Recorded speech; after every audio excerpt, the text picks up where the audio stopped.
Welcome to the Aging Well podcast, where we bring you insights and expertise to live a healthier, longer, and more vibrant life. Today, we are thrilled to have Dr. John E. Lewis, a renowned scientist and expert in nutrition and human health. As the founder and president of Dr. Lewis Nutrition and a former associate professor at the University of Miami Miller School of Medicine, Dr. Lewis has dedicated his career to understanding how nutrition, dietary supplements, and exercise impact our well-being. With over 30 groundbreaking studies and more than 180 peer-reviewed publications, Dr. Lewis has led the way in investigating the potential of innovative solutions to some of the world's most challenging health concerns. In this episode, we will explore the surprising benefits of a so-called non-essential nutrient Dr. Lewis swears by, a remarkable clinical trial showing promise for Alzheimer's disease, and why polysaccharides might be the missing piece in your nutrition for aging well. Dr. Lewis, welcome to the Aging Well podcast. Tell us a little bit about yourself and what sparked your interest in studying the intersection between nutrition, dietary supplementation, and health.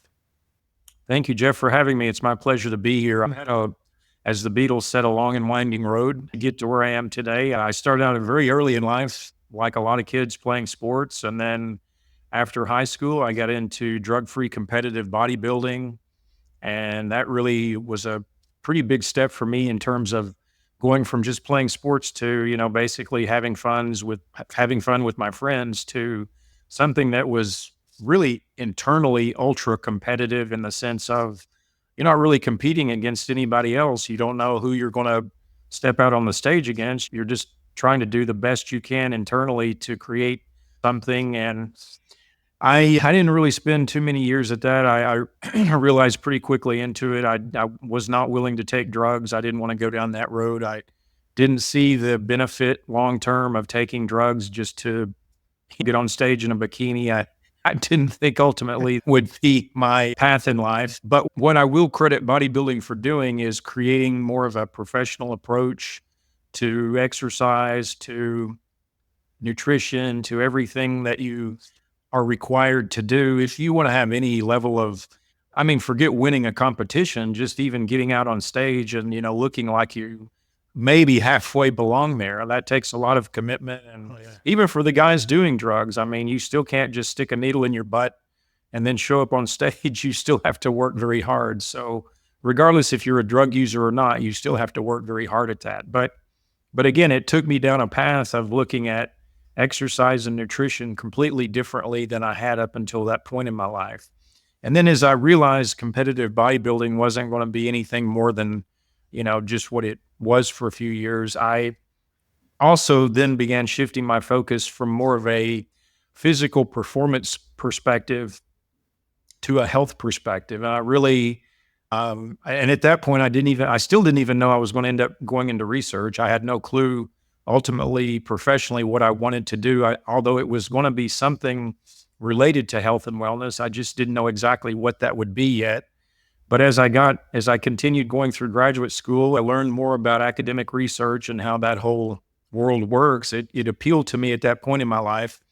And so I was able to sort of take some of these personal interests in nutrition and exercise and eventually create a little niche for myself at the University of Miami at the medical school, where we never have had, and we still don't today, we've never had a center, a department, a school of nutrition of any kind.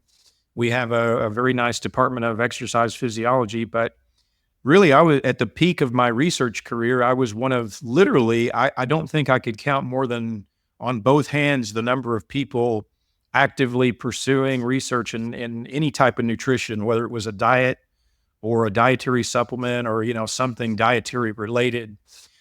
So it was, I say that to say that I was working in an environment where I didn't really have, it's not that I didn't have institutional support. Is if you're bringing in money, then the university loves you. When you're not bringing in money, that, you're on the quick to exit list, if you know what I mean. Absolutely. You are definitely subjected to that level of scrutiny where you have to bring in money to support yourself and your lab and anybody who works for you and all of your research expenses. But the University of Miami just, it's a small institution. It's a private institution. It's not a giant state school. So nutrition has never been a big focus of the university. But anyway, I say all that to say that ultimately I got into the research in polysaccharides, which is what I hope to talk to you most about today, because to me, that's the most meaningful thing that I can contribute to you and your listeners, and just spreading this message of what my colleagues and I showed in polysaccharides. And ultimately, I didn't realize that at the time, but the work that we were doing in Alzheimer's disease and multiple sclerosis was actually the beginning of the end of my academic career. So as we were conducting all of this research and making some really exciting discoveries, and then trying to take it to the next step of getting NIH and Alzheimer's Association and even some other groups to help us continue supporting that line of research, and then they didn't, then I realized that, okay, academics is not where I'm going to spend the remainder of my life and my career. So then I transitioned into entrepreneurship, small business ownership, however you like to prefer it in the dietary supplement world, which is where I am today for the last, well, it will be 8 years in this upcoming May if I'm there still. But I've been on an incredible journey. I mean, I've just been very grateful and fortunate to have met a couple of people along the way that completely changed not only my career, but my life, in sharing their stories with me about what polysaccharides did for them. And then ultimately, again, what that led to in running all of these research studies. And really at the peak of my academic career, I just had an amazing experience. Unfortunately, because of the lack of funding, it withered away and eventually, again, led me to moving on from academics. But I have a very exciting message for people that I think most people are completely unaware of the value of these complex sugars. And so I'm happy to talk about that to you today. But as I mentioned, this is a long and winding road, and I'm still on it. And I don't know where the road ultimately ends, but it's exciting and it's rewarding. And I'm happy to be here with you to share more of that story today. It sounds exciting, and I'm really excited to learn more about it because, again, we don't hear a lot about polysaccharides and everything. We talk about carbohydrates, we talk about protein, we talk about fats, but I know you're going to talk about your non-essential nutrient, and I think it's going to be important for our listeners to hear some of this. So can you share some of the most exciting moments or breakthroughs in your research career?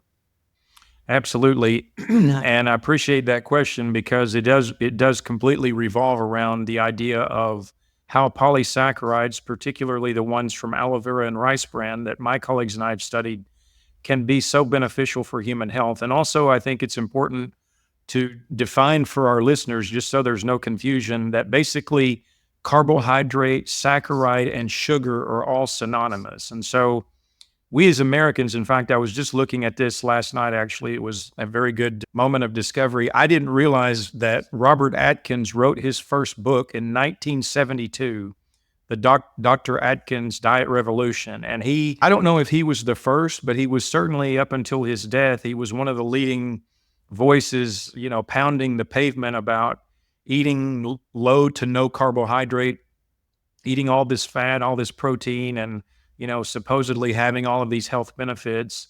So this goes back at least to Atkins' book in 72.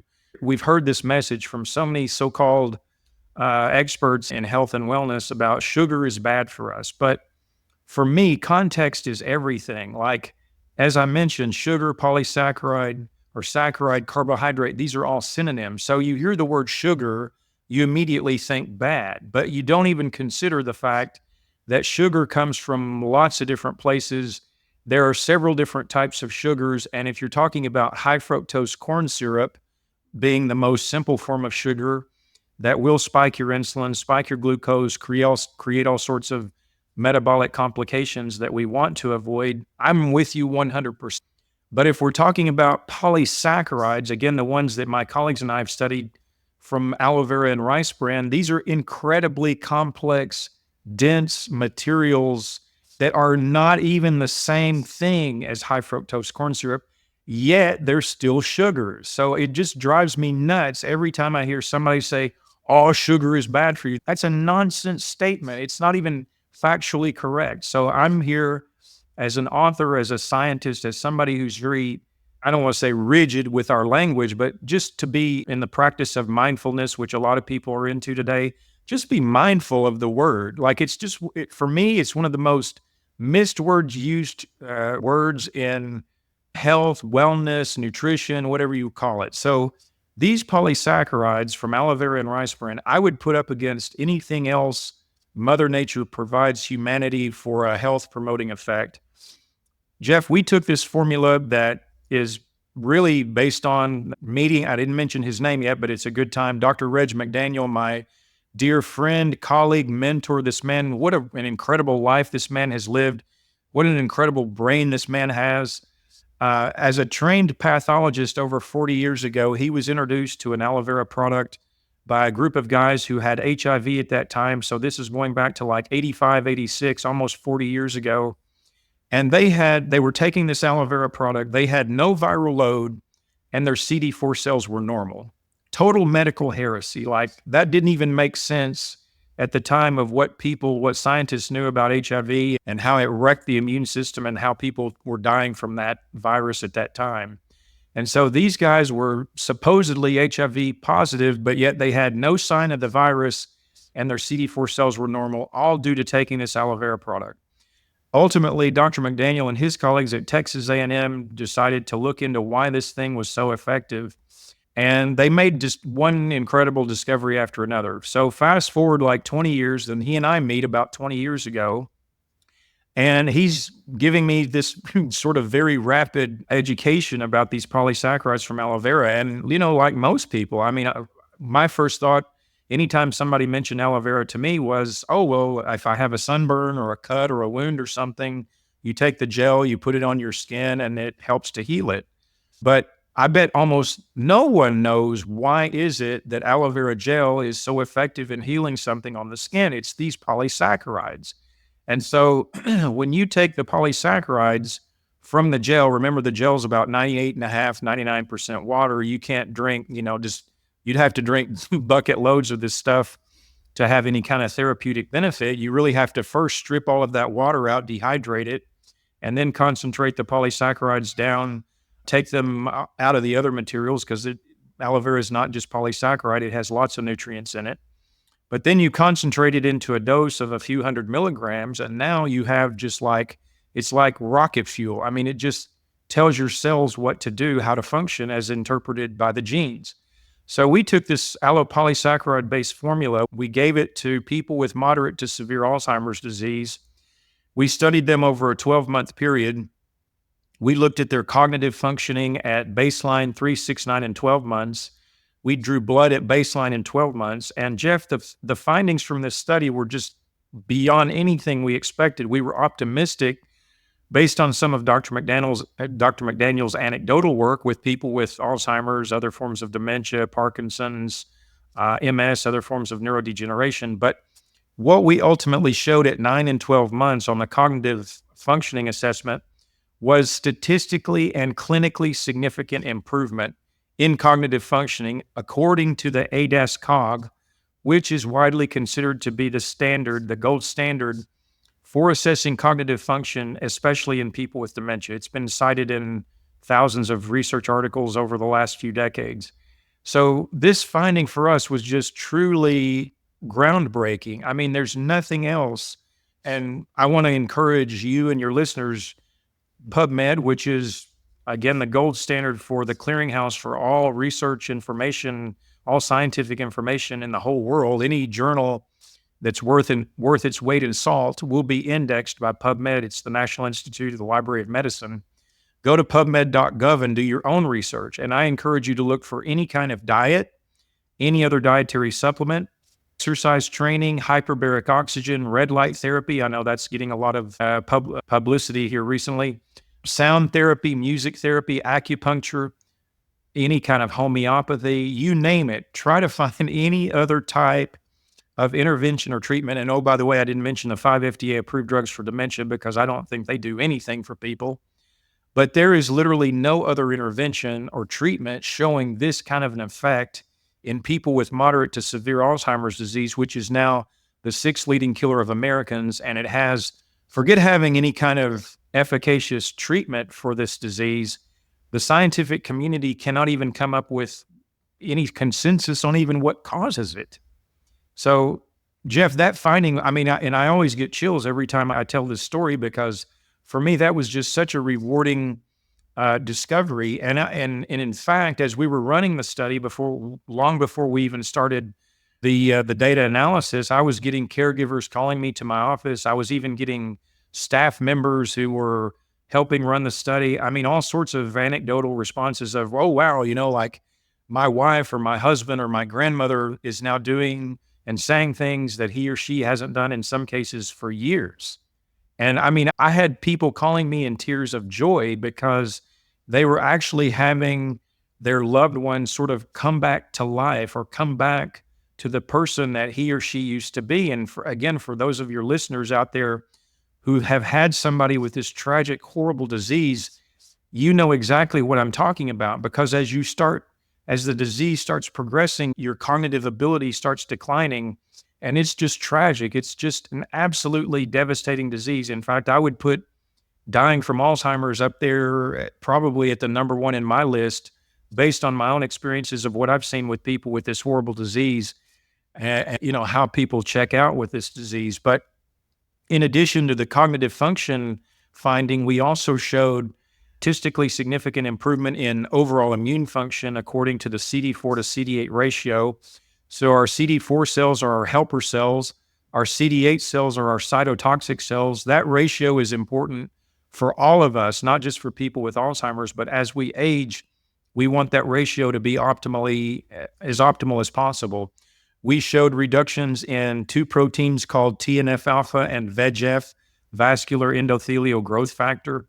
These two proteins have been classically looked at in heart disease and cancer. Our paper was probably the first one that showed this type of an effect in people with Alzheimer's disease.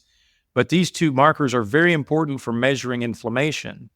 So let's talk about inflammation for a second. This is another one of these words that I think is very misused all the time. We lump all forms of inflammation all under the same thing, being bad. But yet, if we are involved in an auto accident or any other type of trauma, say we get burned in a fire, folks, we need inflammation. In fact, that inflammatory process helps us to recover from whatever has injured us, and also helps us to allow us to survive from that type of trauma or infection. So we actually need inflammation in the acute setting when we've been injured or infected with something. So again, you hear people just throw around this word inflammation casually, and it's all bad, but that's also not true. So again, remember, we need inflammation acutely when we're dealing with something. Once we recover, or once we resolve whatever that acute issue is, now if our inflammation remains elevated, that's where it becomes problematic. That's where it turns into this chronic, systemic, dysregulated condition that we have problems with, that then lead to the neurodegeneration, the heart disease, cancer, diabetes, all these other things that we're now dealing with as a society. So again, please don't think that just because you hear the word inflammation means that it's bad. No, we actually need inflammation for our survival in many cases. But again, our paper was the first one that showed this type of an effect of lowering that chronic inflammation in this patient population. And then finally, we also showed just under a 300% increase in a cell called the CD14. These CD14 cells are actually a type of adult stem cell. And we know through other research that CD14s can actually turn into neurons. That didn't come from our lab, that came from another. So we know that over the course of that 12-month period, in addition to them having this cognitive change on the practical or clinical side, how do you explain that at the cellular level? So what our data show is that you increase the overall immune system function, you lower inflammation, and you turn on that adult stem cell production process. And all of these things combined create this soup, if you will, or this better environment to then allow the brain to start functioning the way it's supposed to. And oh, by the way, I didn't mention, on average, these people were 79.9 years of age. So these were I shouldn't say very old. I don't want to offend anybody listening, but let's say these were older people, but they were very sick people. And they didn't just have Alzheimer's, right? I mean, a lot of them had diabetes, depression, different forms of heart disease. So these were older folks who were very sick and very impaired. And yet we could turn on their adult stem cell production process by just under 300% over that 12-month period. So I'm painting a picture for you of And that was one of the first of 4 papers that we published from that study, that even though I'm no longer in academics, academic publishing is not really at probably top 10 of my priorities right now running a business. But nonetheless, as far as the company's focus, Dr. Lewis Nutrition, having a scientific base and foundation, it's important for me to always rely on the science and not just give somebody an opinion.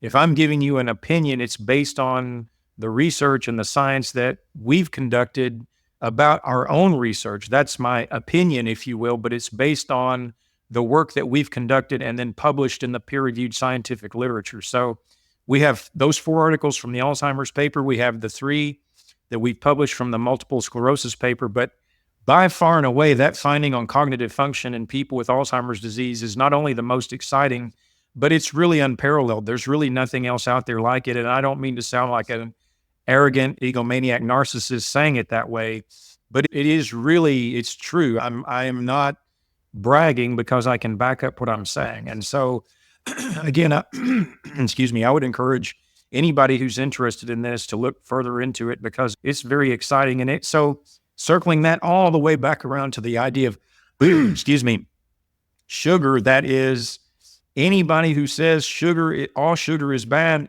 again, is ignorant at best, and maybe just being intellectually dishonest at worst, if they know anything about research on the polysaccharides that we've conducted in aloe vera and rice bran. Yeah, so for a lot of people, when we think sugar, we think energy, and we think, glucose and those types of things. So what exactly are polysaccharides or saccharides? Again, why are they so important to health? They're not, obviously, it doesn't seem like they're important for energy as much as other functions in the body. Can you explore that a little bit more for us? Yes, definitely. So I'm glad you mentioned glucose. So in addition to high fructose corn syrup, you also have fructose and glucose being 2 of the most common monosaccharides or simple sugars. So these polysaccharides literally have hundreds, up to maybe even a couple of thousand glucose units attached together by these very sophisticated, they're called glycosidic bonds. They have these very sophisticated bonds that link all of these different glucose units together. And so depending on the source of the polysaccharide, again, I'm very focused on aloe vera and rice bran as what we've been conducting research on, but there are lots of other things in the environment. Obviously all the different mushrooms that have become very popular over the last few years, especially these different Asian varieties, different types of seaweeds, basically every vegetable, every grain, every lentil, they all have some sort of polysaccharide content to them. But where sort of the difference lies in these from aloe vera and rice bran compared to some of these others, and this is just, again, based on the research, this isn't conjecture or speculation, and I don't pretend to be an expert on lots of these other materials like mushrooms, seaweed, some of these other plants. But Jeff, what seems to be the case, at least again from our research, is that when you provide these polysaccharides the body, and you mentioned glucose obviously being our primary fuel source after oxygen, and even though these have all these different glucose units in them, it's due to something more sophisticated in the sense of having the body recognize all of these different structural components in a way that ultimately they're signaling to the immune system. I mean, there's no simpler way that I can break this down for you other than to say that these particular nutrients ultimately signal to the different subsets and components to the immune system to do their jobs. And so when we commonly think of the immune system, we usually think of that as our first line of defense against virus, bacteria, fungus, some other type of invading pathogen. And that's absolutely true. However, the immune system is much more sophisticated than that. The immune system, I like to use the analogy of the symphony orchestra. You have the conductor in front of the symphony doing whatever it is that he or she does with his little wand, keeping the different components of the orchestra in alignment, playing their instruments properly, playing them the way they're supposed to. The immune system is the conductor to our symphony orchestra. You have out in this symphony, you have all the other major organ systems. And so the immune system, excuse me again for my congestion, the immune system again is talking to all of these other different organ systems trying to keep everything in balance and in harmony. So that is a very important role that the immune system conducts. And a lot of that is related to, in our fourth paper that we published, actually in the third paper from the MS study too, we looked at what's called the Th1 to Th2 ratio. Th1 is generally considered the pro-inflammatory side. The Th2 is generally considered the anti-inflammatory side. So those two components are very important for how the body regulates itself in this ongoing battle of homeostasis and obviously inflammation playing a very important role in that. And so when we provide these polysaccharides into our system, when we consume them, again, these things are so dynamic, the way the body responds to them. And remember, the cells don't do anything until they get their instructions from the genes. So the genes interpret all the information that we put into our body, and then the genes instruct the cells on how to function properly to our benefit or to our detriment, depending on how we're taking care of ourselves. So whether it's for example, the natural killer cells, I mean, we know in the case of cancer and virus, if you have a virus, if you have dying cells that are transforming into some sort of carcinogenic process, we want our natural killer cells to be cytotoxic, meaning that we want our natural killer cells to be able to recognize those viral or transformed cells and then to eliminate them. Our natural killer cells are our first line of defense against both of those two processes. So we know through our data and even through other data that have been published by other scientists around the world that these polysaccharides are very important for signaling to the natural killer cells, hey, there's a virus, hey, there's something cancerous going on, eliminate it. Same thing that I mentioned with the CD4 and the CD8 cells. You have the helper cells on the one side, you have the cytotoxic cells on the other side. We know, again, based on our research, that the polysaccharides are signaling to those two different components of the immune system, again, to do their job and to be able to either turn on inflammation if it needs to, or shut it off when things have been calmed down. Dendritic cells, these are another aspect or subset of our immune system that work very inherently, very close together with the natural killer cells. So these, again, are from other data that have been published showing how these polysaccharides turn on the dendritic cells, and then they work with the natural killer cells, mostly in the cases of cancer. But again, we're talking about very sophisticated actions that I was exactly like you. I mean, in fact, I'm glad you said that. The only thing I knew about saccharides prior to meeting Dr. McDaniel, like you said, I thought they were basically fuel sources for the cells. I had no clue all of these other incredible, let's call them immunomatory as just kind of a general term, effects that they have and how much they're so intricately involved in signaling to our immune system, which again, you can't expect, going back to my symphony analogy, you can't expect the rest of your major organ systems to be functioning properly if your immune system is not functional, it's not regulated, it's not surveillant, it's not recognizing where there are deficits or where it needs to turn on or turn off inflammatory signaling. So if your immune system is doing its job, then it helps all the other major organ systems do their job properly. So when we're talking polysaccharides, are we talking like one specific type of polysaccharide, or are we talking just polysaccharides in general having these roles?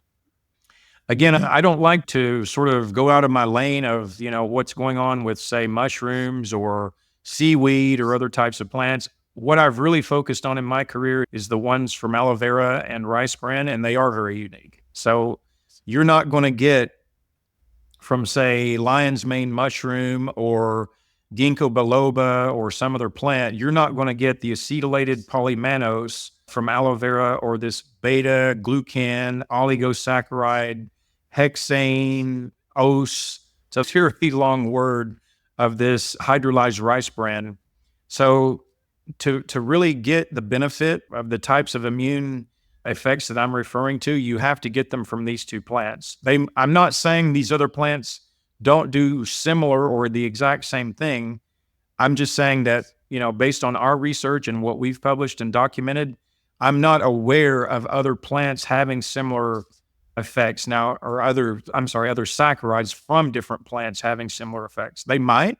I'm not saying they don't, but it's very difficult to be an expert in all these different things. And that also, I think, is a good point to say that I don't know about you, but anybody who tries to come off as being an expert of all things nutritional science, I tend to not put a lot of credence in that person. Nutritional science is just, it's way too massive. There's just so much to know. There's so many different components to this entire field. And I don't care if you're the smartest person walking on the planet today, you just, even if you could just read something one time and you know it forever, there's just too much to know. There's just too much. You can't possibly know everything about everything in nutritional science. So I don't really, maybe one day as our business grows and I'm building other things, I'll learn a little bit more about some of these other areas, but we're pretty focused in what we're doing with Aloe Vera and rice bran. And I try to stay mostly within that realm, but it is an interesting question. And I think there's certainly no secret that some of these other, particularly these exotic mushrooms, are very health promoting, and it's due to the polysaccharide content. I mean, it would be fascinating at some point if I had the money to do some comparative studies among some of these different polysaccharides and then ultimately put to the test which one is, say king polysaccharide, if you will. But I that's definitely a question that at some point in the future, I would like to answer if I had the funding to do it. I always like to joke that we PhDs learn more and more about less and less until we know everything about absolutely nothing. Right. But yeah, I see where you're coming from. And I think, and that was kind of where my question was leading, was that we have different types of polysaccharides that are carrying out probably different roles within the body. And there's a lot of complexity in there that we really are just probably scratching the surface, beginning to understand. But it's important to understand that these are playing important roles. And it's not glucose is bad or, sugars are bad. That there are many roles of sugar and it's more than just energy. And these particular polysaccharides that you've been studying have a very critical role in managing our brain health and nervous system health. Is that probably a correct statement? Yes, exactly. I mean, I think if you just look at even discounting or not even reading research from other parts of the world, I mean, without, again, sounding too much like I'm bragging here, I'm very proud of all the work that we've conducted just here at the University of Miami. I mean, it's significant, and it continues even no longer being in academics. It continues every day or every other day, or at least every couple of days. I get somebody anecdotally telling me how much better they feel taking these polysaccharides and what it means to their health. So I know that type of feedback is what keeps me on the track of, knowing that I'm focused in an area where, and I think it's fascinating for me too. I mean, with all due respect to people out there talking about, protein or fat or one of the vitamins and minerals. I mean, there are just so many people talking about protein today, right? Like you can't go to a channel in social media without somebody, spouting all this information about protein. And it gets kind of old hearing the same message, maybe from a different angle, but it's just the same sort of basic topic. It's what I was thinking about with Atkins last night. Like, look at Atkins. He started all the way, that first book, 1972. And then you had that craze in the 90s and early 2000s before he died. And then sort of, now we've taken on all of these keto carnivore people. They're really kind of Atkins. They're just a slightly different figure. It's just a slightly different stripe or color of the same message, really. But with polysaccharides, again, what I'm trying to help people understand is anybody, and again, it just drives me crazy. Anybody that says all sugar is bad for you is just, you're just ignorant. You don't know what you're talking about because it's just not true. And so what I'm trying to do is help people to understand that, hey, guess what? There actually are some sugars that not only are not bad for you, they're arguably some of the best things that you can actually consume for your health. Forget the idea of them, hurting you. Look at all the benefits that you can get from them. And again, this is an opinion. This is now almost 20 years of science that I have behind me supporting this. I mean, I'm not a marketer. I've become a marketing guy because that's the only way you can have a business that actually can pay its bills. But I'm a scientist by nature. I mean, I'm learning, how to write articles for more of a layperson audience, if you will, and not sound so scientific to the point where nobody wants to read the article or nobody could even understand it outside of, folks like yourself. But that's only because I have a mission where I got so frustrated and turned off by the academic environment. And that's another thing. I mean, for you as an academic too, I'm sure you can very much appreciate this. Like the University of Miami never said, "Oh, here, John, here's millions of dollars. Now just, conduct your science, stay out of trouble and do a good job." No, I mean, you're an entrepreneur. I mean, you have to fundraise. That's if you're only teaching, if your salary is paid by undergraduate students that, they pay their tuition every semester, and then you're supported by the number of students you have, that's one type of professor. I'm the other type of professor where I didn't have that base of salary support. I literally had to have money coming in all the time to pay what little penance of a salary that I made and support all of the research that I had going on. And the university, I mean, yeah, they gave me an office space and a phone line and lights over my head and things like that. But at the end of the day, if I was not bringing in money to support my operation, they could at any time just say, "John, here's your notice. You have for every year of service, you get a 30-day compensation. Well, John, here's your notice. You're done." I mean, it literally could have come to that. But I chose to bail out before that happened because after showing 4 times, 2 times to NIH and 2 times to Alzheimer's Association, the discovery that we had made, and that was when we had just published the first paper. I mean, again, we published 3 more since then, but I tried 4 times before leaving academics to get these, bureaucrats, these people in this, talk about living in a bubble. Those are the people living in a bubble, not you and me, not the people in academics. The people living in the bubble are the ones that have this big government job or this big foundation job. I could not get these people to see the benefit of what our research was doing and showing. And so I said, "The heck with this. I'm out of here. I'm not wasting the remainder of my career and my life trying to get people to appreciate the work that we've done and the potential benefit that we can offer to people with this terrible disease." And so that was the reason I was basically forced into becoming a marketer, if you will. But if anybody thinks that I'm, being disingenuous or just trying to be, selling dietary supplements to make a buck or whatever, well, number one, I was very stupid at becoming wealthy because I spent 20 years in academics and nobody doing research, unless you're working for Pfizer or J&J or, somebody in pharma or biotech. Neither me nor any of my colleagues were becoming wealthy doing what we were doing. And then number two, I put my own name on the label of every product that we sell, in addition to the name of the company. So it's not like I'm trying to hide anything. And number three, I'm an open book. I mean, you can go to my website, you can look at, I have all of my career documented. I've got lots of information about my work, my family. We all take my product, my formulation. So this is truly my life's work. And I'm not implying that anybody necessarily accuses me of being something that I'm not, but just in case anybody's thinking, "Oh, well, this guy's just out to sell a buck or, make a buck now." I want you to please understand, this is my life's work. And this is based on so many years of blood, sweat, and tears, working 60, 70, 80 hours a week for little to no recognition. But I had a mission that I didn't even understand at that time, but I have a much better understanding of today, thankfully. And I'm grateful to have had the opportunity to continue doing this. And I hope I will for the rest of my life, because I can't really imagine doing much else. But this is just so provocative and so powerful.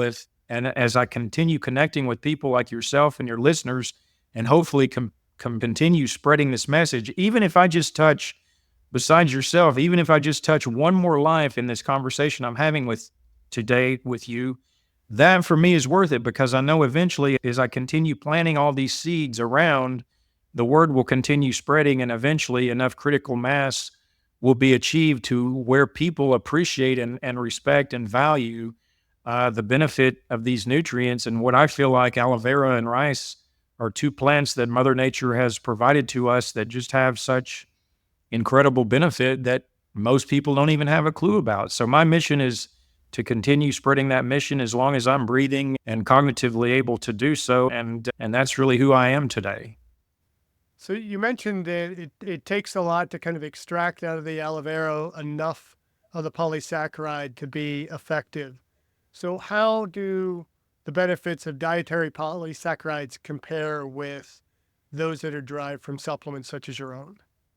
So the good news about the amount of material that you would need to achieve a physiological or a therapeutic effect is we're really only talking, I mean, in a lot of cases, a few hundred milligrams per day, maybe gram, maybe even as much as 2 grams per day. So you're, again, because of how diluted the polysaccharides are in the aloe vera gel, and we here in Miami, I mean, we actually have aloe vera growing in our backyard, but I don't know anybody that, snips the leaves and sucks the gel down. I mean, number one, it tastes horribly anyway, but even if you did, you're just getting very little polysaccharide content. But again, taking all of that water out and then concentrating the polysaccharides into, again, a couple hundred milligrams.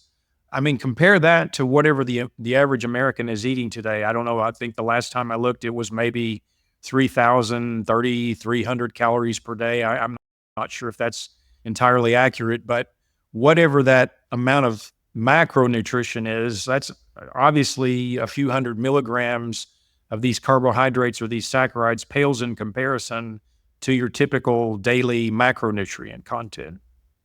So beyond Alzheimer's, what are the broader health benefits of polysaccharides? So you said you and your family take your supplement, and I'm assuming you don't have Alzheimer's.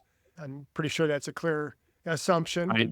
And you may not even have a family history of it, but there's got to be broader benefits than just the treatment of diseases like Alzheimer's, MS, and so on. So what are the kind of proactive benefits of taking polysaccharides? Well, I would say the biggest thing is related to keeping your immune system boosted, right? I mean, you want to be as surveillant as you can, again, not just in the sake of preventing a bacterial or a viral infection, but obviously for things that take time to materially or clinically arise. So, cancer obviously being a huge issue, to neurodegeneration, to heart disease, these kinds of things. We know that I was reading an article not too long ago about now people are thinking that neurodegeneration that leads to Alzheimer's probably starts like in the third or fourth decade of life. So it's way before you think of being, elderly and now having Alzheimer's disease. So imagine being able to use something that Mother Nature provides to us to keep the immune system functioning properly, to keep that chronic inflammation low or lower, whatever that may mean, and keep your adult stem cell production process boosted as much as possible. I mean, I'm now past middle age, so things like this, these kinds of tools to keep in the toolbox, to me, are incredibly important. I mean, and as from a businessman or from a marketer's perspective, my partner and I talk about this all the time. How do you sell prevention to people? Like, it's one thing if you end up with cancer or Alzheimer's or heart disease or diabetes, and now you say, okay, now I've got to do something about it, for those people who actually go beyond just thinking about taking a drug. But how do you sell the idea of prevention? Like, you don't know if you've prevented something until you live your entire life and then you just expire. And then right before you die, you say, well, I didn't get Alzheimer's, like, how do you sell that? So the only thing that really I can do, Jeff, in that context is I say, okay, well, these are the data that we've published from our studies. So again, this immunomodulatory profile or picture that I've presented for you and your listeners, that includes keeping a handle on inflammation, that includes keeping several of the different subsets of the immune system functional and regulated. So then just sort of, translate that out to any other condition, if you will. Like, how does that, again, as I mentioned in my example of how the immune system works with every other major organ system, imagine keeping your immune system regulated and modulated so that it then helps to keep everything else in balance. So you keep everything else in balance in this notion or this idea of staying as much as you can in homeostasis, and then hopefully that helps you ward off all of these other things. I mean, we can do a lot about what we put in our mouths and how we move our bodies, but we still have, Wi-Fi, 5G, blue screens, all these active elemental things in the environment that are constantly tampering down on us as well. So all of these kinds of things are effects that we can't necessarily control as much as we can in terms of, what we stick in our mouths and how we move our body. But to me, all these things are very, things that I stay aware of and that I stay mindful about. And I would maybe put curcumin, the extract of turmeric, on that same level of anything that Mother Nature provides for us that has you could almost like label it as like pleiotropic or adaptogenic. I mean, again, in just looking at all the different ways that these polysaccharides affect cellular functioning, they really kind of are like that. They have the ability to just affect so many different metabolic pathways. And then they seem to just, again, turn on the body's innate intelligence to be able to say, well, this is too high, I need to turn it down, or this is too low, I need to turn it up. So again, it's kind of like an adaptogenic model, if you will. But for me, like, prevention is just as important as waiting till you get something. Like, why would you want to do that in the first place? So for me, like, I don't know about you, but I'm not wasting $8 or $10 a day at Starbucks drinking some ridiculous coffee that's got all kinds of stuff in it that you probably shouldn't be consuming. I'd rather spend that money on good nutrition. And for me, part of good nutrition consists of taking these polysaccharides, like I do a few other things that I think, again, give me a great chance of avoiding a lot of these chronic diseases. So I've been on this formula for over a decade now. I've had my mother on it for a little bit longer than that, like maybe about 13 years. My wife started taking it when she was pregnant with our daughter over 5 years ago. Our oldest daughter, when she turned 6 months of age, I started giving her the saccharides. I would have given them to her earlier, but they're a little bit thick to go through a nipple that size. And then our son that was just born, we'll do the same thing with him in a few months when he starts eating solid foods too. So I don't look at it as, okay, well, now I have something, let me treat it. I look at life as like, okay, let's prevent it in the first place. And so the combination of a good diet with taking polysaccharides and some of these other key nutrients and then exercising every day, I mean, for me, these are like my 3 pillars of how I approach health. This program's all about aging well, and we tend to highlight that aging well begins at birth, if not even before birth.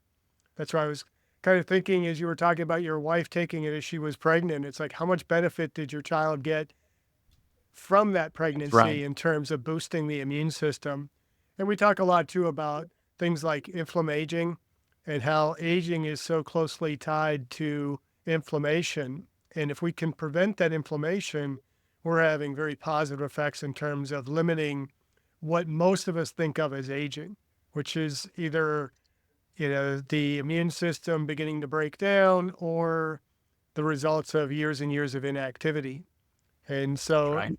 it sounds like a very interesting concept and pathway for people to consider. Are there, other than, well, I guess you kind of answered the question. My next question was going to be, are there specific groups of people that might benefit from polysaccharide supplementation? But I'm kind of hearing pretty much everybody would benefit from it. Would that be the case? No question about it. I've yet to meet anybody, even people that were in a coma. I've had Dr. McDaniel tell me anecdotes of people putting the polysaccharides into feeding tubes and helping pull people out of a coma. But I mean, obviously those are extreme cases, but yes, anybody that's living and breathing and can swallow, you can benefit from these polysaccharides. Again, don't look at it as like, oh, well, I'm fine. Like, well, okay, well, you might be clinically fine, but to your point, your immune system is constantly dealing with things, and we want to keep that inflammation in check. And so you may not clinically notice something at this particular moment, but I can assure you your body is dealing with things on some level that it needs all the help it can get. And so to me, I just look at these polysaccharides as again, good for anybody. There's no group or, sex or age or whatever that you would say, oh no, we're good. I don't look at the world that way. Well, for those that are probably thinking the question as they're listening or viewing this episode, are there any risks or side effects to consider with polysaccharide supplementation? Not that we're aware of. I mean, collectively, between myself and Dr. McDaniel and some of our other colleagues, we're talking at least a couple of 100 years of combined experience with this, and there's really no downside. I mean, if you think of aloe vera just in general, I don't know, the allergy or sensitivity to aloe vera must be practically nil. Rice is also hypoallergenic in general. I'm not aware of any particular adverse effect. Obviously, there could always be a case of, somebody having some sort of reaction. Now, occasionally when somebody takes our formula, they say, oh, well, I'm feeling like I have a little bit of a headache, or maybe my bowel movement changed or something. And what I try to explain to people is that may be, in fact, a detox reaction, because we have in the formula a type of bentonite clay that's a very potent chelator of heavy metals, arsenic, PCBs, PAHs, other kinds of chemicals and things that we don't want in our body. And so when the body detoxes from those kinds of things, there is something called the Herxheimer effect that people experience. And it actually feels like you kind of have to go through the darkness, before you come into the light again. But otherwise, other than that, which is, again, not too frequent, no, I'm not aware of any downside or interactive or adverse effects of these polysaccharides. I would assume that was your answer, given that you would give it to your newborn. Right. Anybody that's willing to give something to their own children, it's got to be pretty safe. You have to be a pretty nasty person to be That's right. force something on your kids. That's right. Well, in fact, I can just along that line, I'll just share one little quick point with you. When Dr. McDaniel and his colleagues at Texas A&M were first studying the polysaccharides, they were attempting to turn it into a drug. That's the whole thing, is, oh, wow, let's turn this into a drug. Let's make it into something that Mother Nature provided this, but we're going to modify it somehow to make it into a drug. So they started their basic research program, which is in the drug discovery process. At least back in those days, this is going back into the 90s, you had to establish a toxicity level. So they call the LD50 level the level of any treatment or active material where half of the population will die, usually rodents of some sort, right? I mean, we're not talking humans. But so they're running their tests in rats, mice, guinea pigs, rabbits, cows, pigs, horses. I mean, they're at a vet school, so they have access to all different types of animals there. Jeff, they could not kill anything. They were giving, just tons of these polysaccharides to, by body weight, milligrams per kilogram of body weight, to these different animals. They could not kill anything. And so their drug application was basically dead in the water because there was no toxicity level.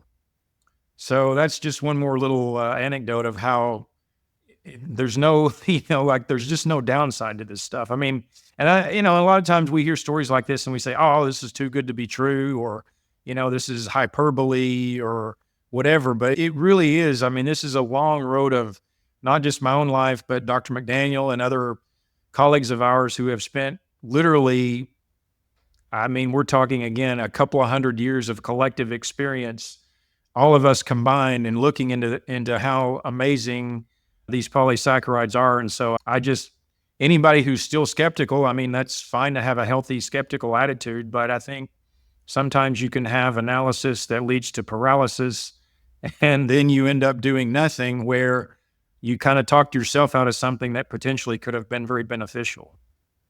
It kind of speaks to the pharmaceutical industry when you say that, it couldn't be a drug because it didn't kill anything. Right, exactly. It's kind of scary. Well, by definition, a drug has to have a toxicity level. And we want to take drugs. I don't get it. And people want to take drugs. So what areas of research on polysaccharides or related topics are you most excited about for the future? Well, I would love to continue this line of research in Alzheimer's. Unfortunately, it costs a lot of money to do research. So until I have the money to afford to do it, I'm kind of dead in the water on conducting research. I'm tired of walking around with my hand out asking people for money to help me do research. So I've given up doing that, but I have a mission within my own company to build it, to a point of success where I can do more research. So hopefully that will happen. But I definitely feel like of anything out there that people are struggling with, Alzheimer's is probably the most significant one. And I want to continue making a contribution in that area to help people. So kind of shifting gears to kind of your own personal wellness, what are you doing personally to age well? Besides taking your polysaccharides, and I assume you're still lifting some weights and doing some of that kind of stuff. You look Yes. fit. Yes. So I even though I haven't competed, I actually gotten on a stage of bodybuilding competition in many years. I still lift like a bodybuilding type routine. I lift every day. I try to sprint once a week at least.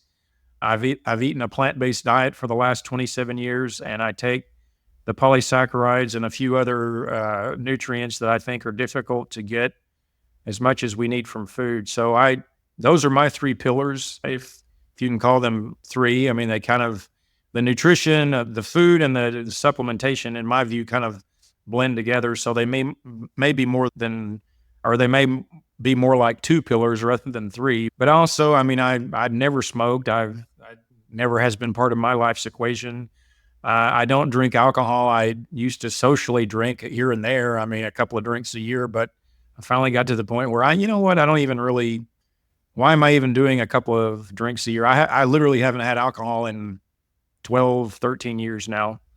I sleep as much as I can, although with a newborn, that's a bit challenging at the moment. But obviously, good sleep is very important to that as well. And then for me, I use my exercise as sort of my stress management coping mechanism, if you will. It's not a very good meditator. I've tried meditation. I'm just not very good at it. I sporadically try to incorporate it, but I'm just not very good. But I do try to take a pretty comprehensive approach to my health and wellness. And I always want to be thought of as somebody who practices what he preaches. I would never talk about doing things that I think are beneficial, and then meanwhile, I don't do them.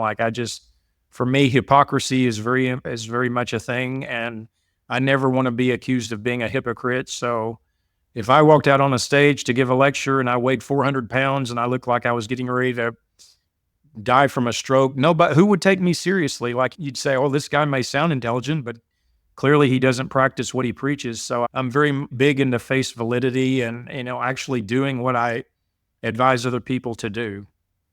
So I'd say you haven't been at any exercise science conferences in a while, because No. there are quite a few people that, you see at these conferences. It's like, do you really do any of this stuff that you're talking about? So I appreciate that, desire not to be in a position to be labeled as a hypocrite. I try to tell my students the same thing. I mean, if I stand in front of them and I'm not doing what I'm telling them they should be doing, then I have no business being in front of them teaching them. It's disturbing. I don't even understand how people can look at themselves in the mirror and do that. Yeah. It's very disturbing. Well, it's disturbing for me to look myself in the mirror no matter what. So, but I have to put up with it. This is the facial disfigurements that my parents gave me. So, touche. Yeah. Well, Dr. Lewis, this has been a fascinating conversation. How can our listeners or viewers connect with you, learn more about your work? I'm assuming there's a website, maybe on social media. Give us some links and we'll share those in the description notes so that people can connect with you, find your products, and so on. Well, thank you again for having me. It's been a real pleasure to be here. The best source of information is drlewisnutrition.com. That's Lewis, Lewis, nutrition.com. I have all of the information summarized there for respect of the copyrights of the journals. I don't put the PDFs of our articles on the website, but if somebody wants to read them, I'm happy to email them.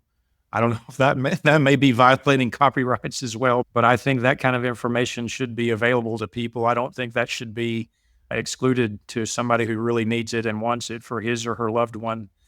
And we're on all the typical social media channels under Dr. Lewis Nutrition as well: TikTok, Instagram, Facebook, YouTube.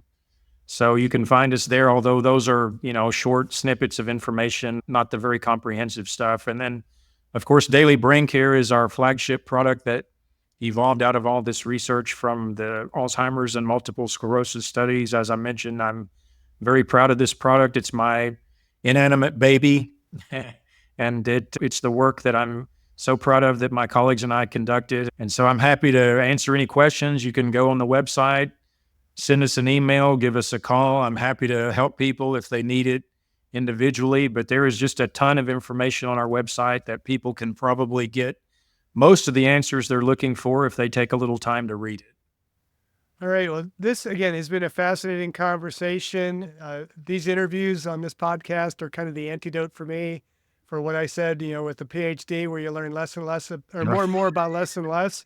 I'm hopefully learning, more and more about more and more as I go, and it making it enjoyable for me, but it's also kind of helping me to age well. And so appreciate your time today. Thank you so the much. viewers and the listeners have as well. And just keep doing what you're doing. Get some sleep with that baby and keep aging well.